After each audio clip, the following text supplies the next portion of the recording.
मित्रों, आज हमारा बहुत ही सौभाग्य है।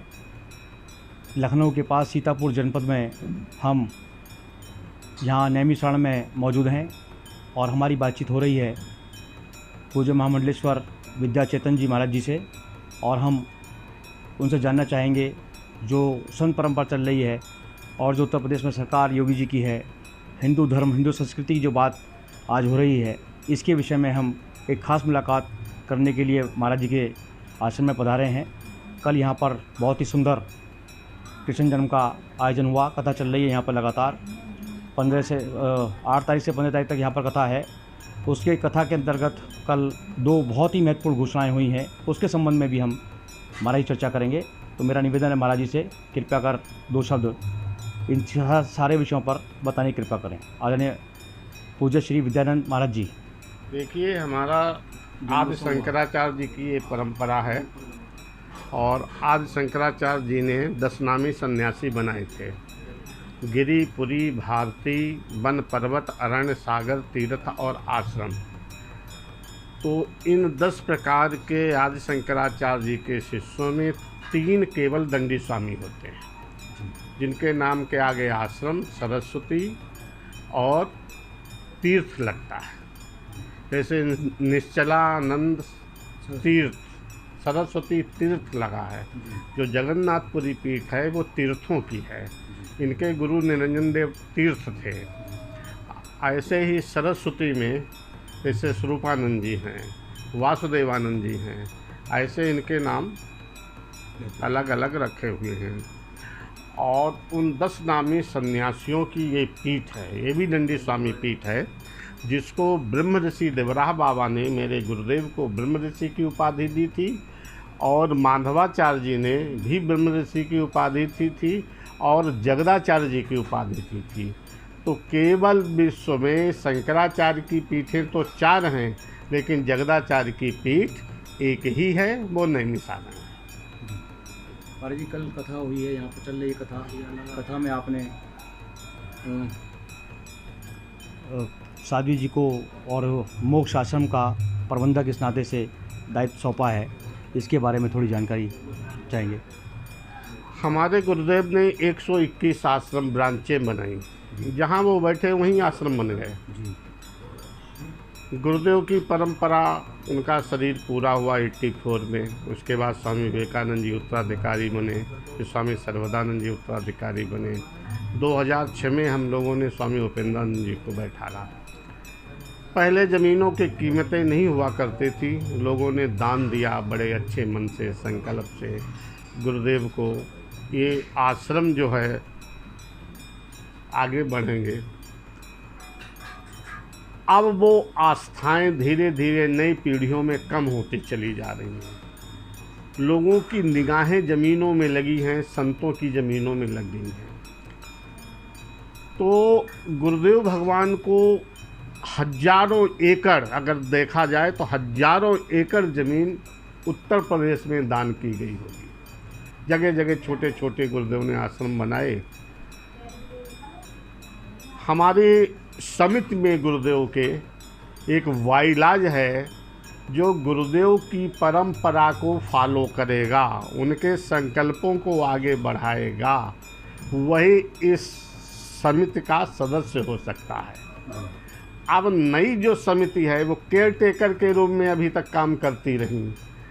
अब लोग उसमें कुछ अनैतिक तत्वों अपने प्रभाव से, पैसे के प्रभाव से, एसडीएम को मैनेज करके, डिप्टी रजिस्ट्रार को मैनेज करके, पैसा खिला करके उस समिति को एक अलग तरीके से समिति बनाई। उसका मेरा विरोध है। ज़मीनें बेची न जाए, गुरुदेव के आश्रमों को सुरक्षित रखा जाए, जिसमें बड़े बड़े हमारे अनुयायी भी ऐसे हैं जो इस हमारी बात को मान रहे हैं। लेकिन 1-2% लोग ऐसे हैं जो उसमें, जैसे नहीं, शरीर में कोई अगर खजुली हो जाए, एक दाना ही निकल जाए तो बार बार निगाह उधर ही जाती है, ये खजुली है, ये खजुली है। हाँ, लेकिन 90% लोग यही कहेंगे आप सब लोग कि संतों की ज़मीन को सुरक्षित रखा जाए।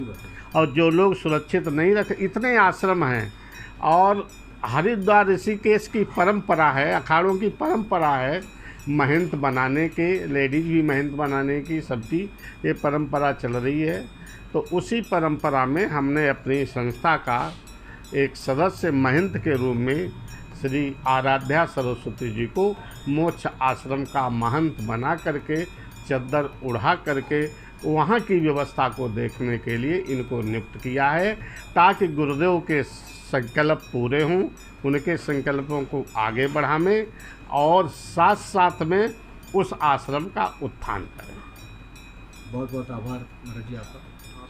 केवल 2 शब्द में, जो उत्तर प्रदेश में माननीय योगी जी की सरकार चल रही है जी, इस प्रकार से इसके बारे में 2 शब्द आपका।